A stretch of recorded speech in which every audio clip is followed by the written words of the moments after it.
I wasn't really happy with my prom date, but not like that. And I just want to point out to you, you saw the logo there at the end for Mad Men. That is an amazing distribution company in Australia, and they have gotten so many films out of Midnight Madness, and they have incredible stuff, and I'm so glad that we have got to get their logo on screen.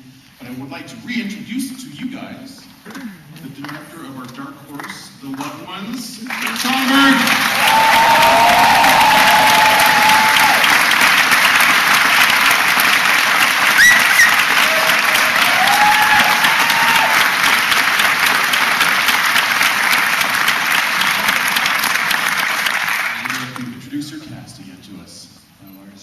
And thanks guys, you guys have a great audience as well.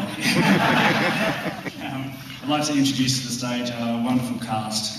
Xavier Samuel.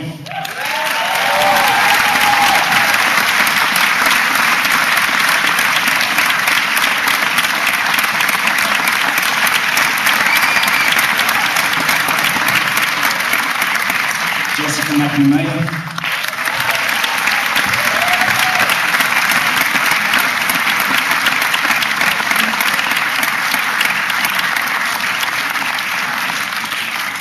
Victoria Thane.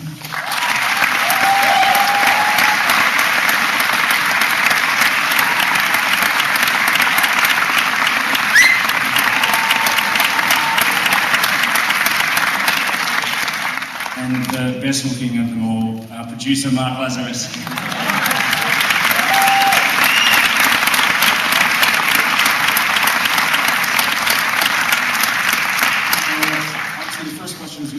Where's Lola?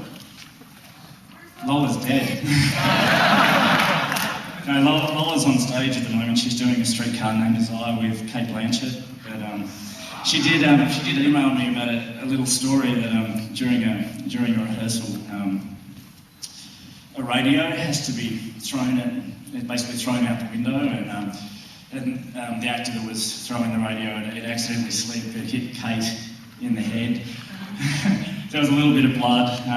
When she was getting first aid, Robin said all she could do was just stand there, watch the blood pouring out and think, oh my God, that's just so beautiful. Yeah, she said, thanks very much, Sean, you turned me into a sicko. But I'm glad Lola's still alive and well, obviously. So, I mean, you brought us the great line, it boils your brains. Okay, so just tell us about how you came to come up with the idea for this. Like, I mean, you're obviously a fan of horror films, and where did you come from the idea of this sick little prom date? Well, I was looking for something that didn't have too many locations, and I just had this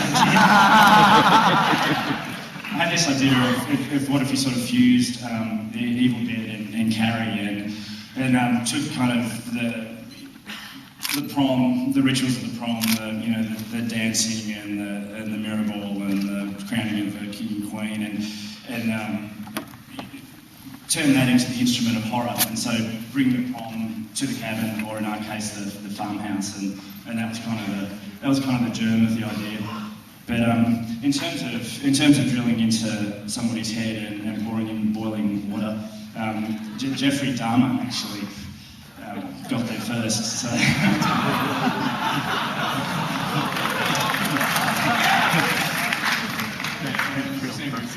This role is unbelievable, like what you brought to that. I mean, when we first met tonight, I couldn't believe that you were what I saw on screen. I just wanted to congratulate you on that. So when you saw the script, what attracted you to it? That's a good question. I kind of flicked through it looking for the bits of dialogue. And, it was just kind of scream. So look, it's great to read a horror film that has a degree of complexity and a bit of comedy in there as well. So,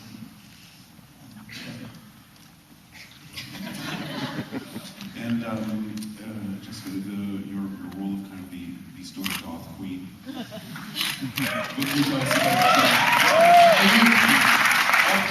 Are you all fans of horror films, or what attracted you to the project? Is this a question for me or you? Yes. I mean, look, I'm not the biggest lover of horror films. I saw you cringing a little there. Like this. But it was a great script, and for me in particular, I just thought it was a really interesting character, and it was a lot of fun to play. So, I mean, reading through the script, I just thought all the characters were great. I think the great thing about this film, a lot of horror films can be purely based on the gory stuff, I guess, but this is really character-driven, and the characters are really strong throughout the film. So it kind of has a real soul, I think, as well, and that's definitely, what attracted me to the film. Okay, you have to excuse me because I sound like Xavier did for most of the film. I've been enjoying your festival far too much.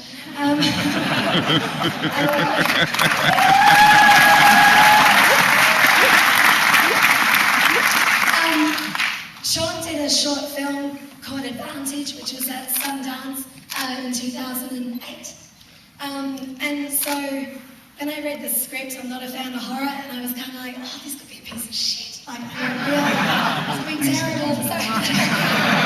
But then I saw Sean's short film, and he has an incredible visual style and a great sense for the pacing that this kind of film needs. And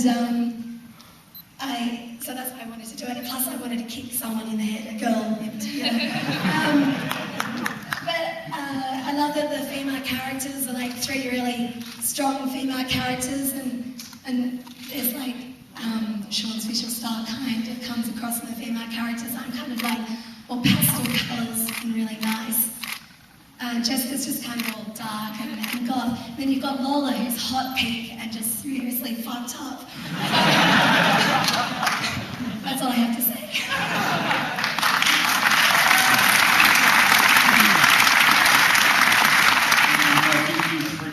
You've added to the kind of the pantheon of Australian early horror films. Oh yeah.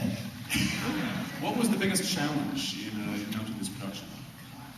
Other than dealing with Sean Byrne's vision, no, that wasn't that at all. Look, getting any film up is hard. It's like rolling a boulder uphill, and trying to do everything he wanted to do to try to make his vision come to fruition with not a lot of resources. And I think there was a moment where we were talking one day and we realized that the last third of this movie is not a horror movie in a sense, it's an action movie.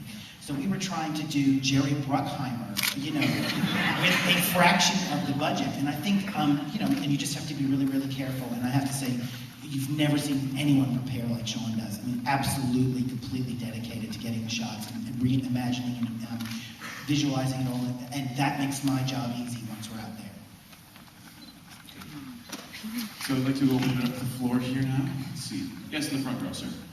Xavier, I was going to ask what was your most challenging scene, but considering that the whole movie was probably a big challenge. But I'm going to ask it anyway. So what was your most challenging scene? I think, well, the most horrific scene for me was climbing the rock face. Because it was my birthday the day we shot that, and I was convinced that I was going to die.